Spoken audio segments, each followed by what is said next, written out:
Is it just me, or is it like having a black woman as a manager or a black woman being a supervisor, it just gets tricky at the workplace? And I'm like, look, even black women can understand what I'm talking about. Have you ever had a black supervisor and it's like the attitude that she brings to the job every day is just throwing you off though? Like, why is it like that? You supposed to be a manager, a supervisor, a leader. I feel like you only got this job just to ensure dominance. Just to come in here and tell people what the fuck to do. Just to have some power. Like, they make little situations bigger than what they gotta be.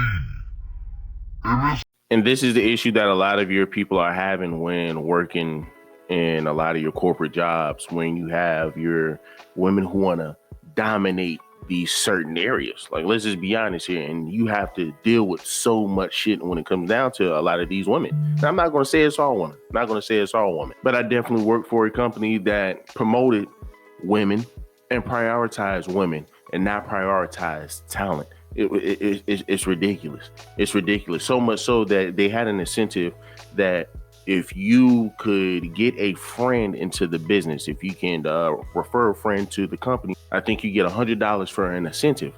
But they then turn around and says, hey, well, we need more women in, so we're going to go ahead and up it for women. So, hey, if you want to go ahead and refer a friend, if it's a man, that's fine. Still $100. But if you refer a friend and she comes on, hey, we can give you $200.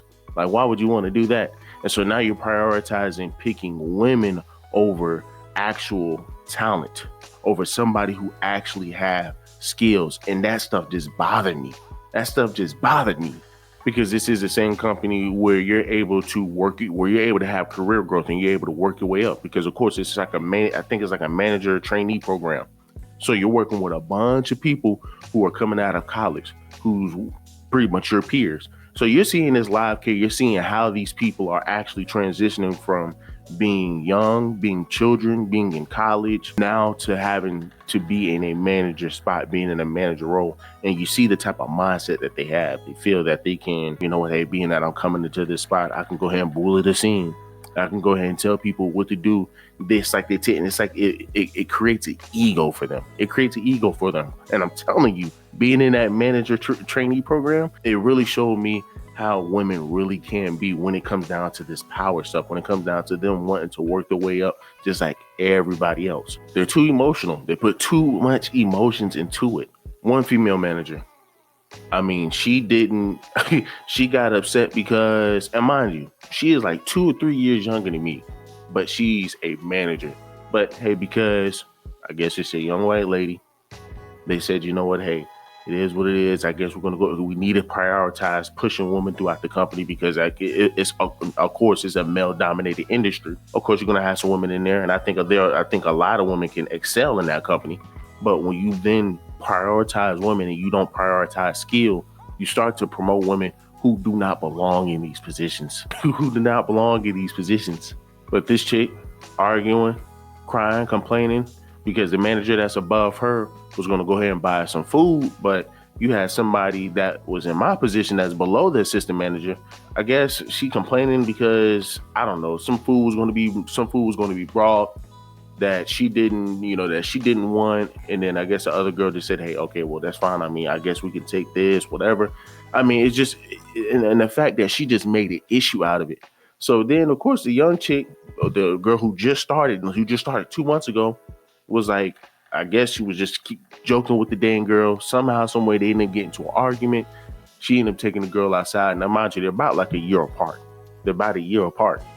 And then she's saying, why don't you have any respect for me? The girl who's only been here for 2 months says, look at how you're acting over some food. And once again, this is what people have to deal with.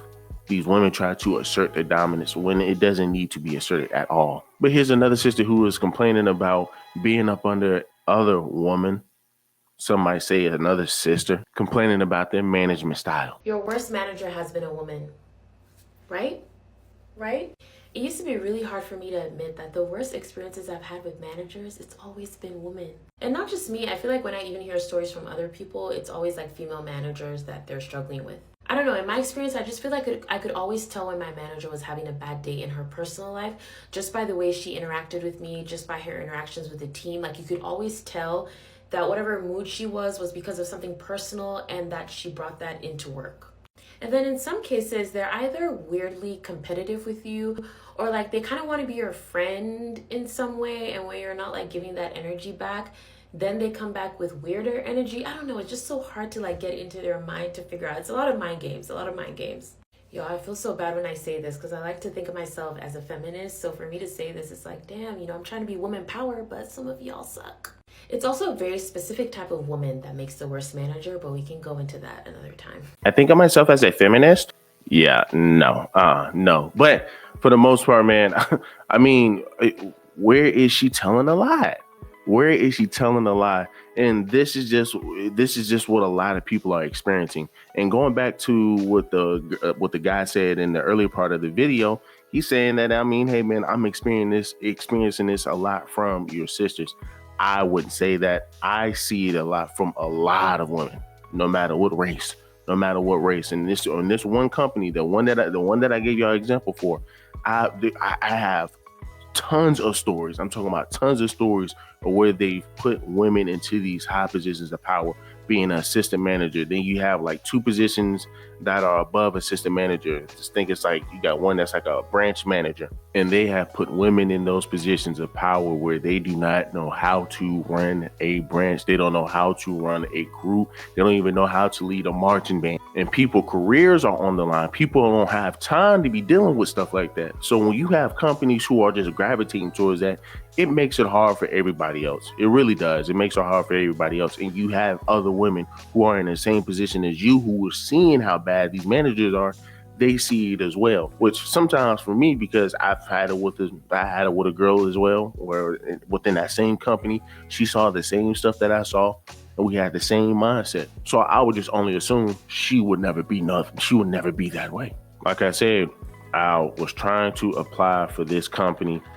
Couldn't even get, I knew for a fact I wasn't even going to get the job just because of how, I mean, as soon as you went into the company careers page, it's just all women. They're promoting all women. So I'm like, I know I'm not going to get this job. Still applied. They denied your boy. And then they came around out of nowhere. I end up looking at this article where they just stopped this incentive program to where, I guess, if you have people who are like advisors, who are like top dog advisors, you go ahead and give one of your accounts to an advisor who is below you. You can get like I said, like $200, but you have to give it to a woman or you have to give it to a minority. So what about the people, once again, who actually work their tail off? They want the money too.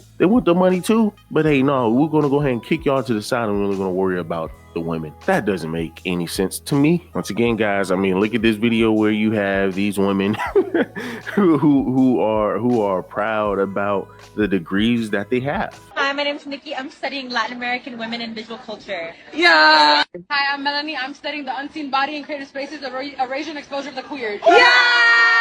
Hey, I'm Nina, and I studied the arts, education, and social justice. Yeah! I'm Joyce. I studied decolonial intimacies, indigenous politics of resistance. Yeah! I'm Victoria, and I studied remembering or forgetting, navigating international conflict through collective memory. Yeah! Hi, I'm Milan, and I studied monstrosity, the subaltern praxis. Or should I say I created it? Yeah! Hi, I'm Nunyala. I'm studying living artfully, art as ritual therapy and pathways of decoloniality. Yeah! I'm Naomi, and I'm studying Black political economy. Yeah! I'm Natalie, and I'm studying fashion history and gender studies. Yeah! And these are the type of women that come into the workforce, and these are the type of women that they want to promote. These are the type of women that they want to go ahead and say, hey, well, listen, we want to go ahead and put you in an assistant manager spot. We want you leading the group. And they don't even know how to lead anybody. And then they start to get upset. They start to get in their feelings when somebody starts to check them about their behavior. And then they want to go ahead and go snitch and try to get the big dogs in there. And then somebody's career is in jeopardy because we have these children in a position of power that they do not belong in. I'm telling y'all right now from this video, these are the type of women that we have to deal with, because what job, truthfully, are they getting with those degrees? I believe I read in an article somewhere where you have, I think it was like art and history are one of the degrees that has most of your that has most people who are unemployed. So if you have that degree, you're really not finding a job. But the good thing about this is if you can find this freaking company, you're able to work your way up within the company. They don't care what degree you have, as long as you can have soft-spoken skills, and as long as you can work with customers, and as long as you can be disciplined, then cool. And you have their main thing is you got to be a woman and you got to be yes man. That's it. That's what a lot of these companies are trying to strive for. But these are the issues that a lot of people are having to deal with when it comes down to these corporations. So look, guys, y'all let me know down below, what do y'all guys think? Thought this was a good discussion. But like I said, do me a huge favor, leave me a like, leave me a comment, subscribe to the channel.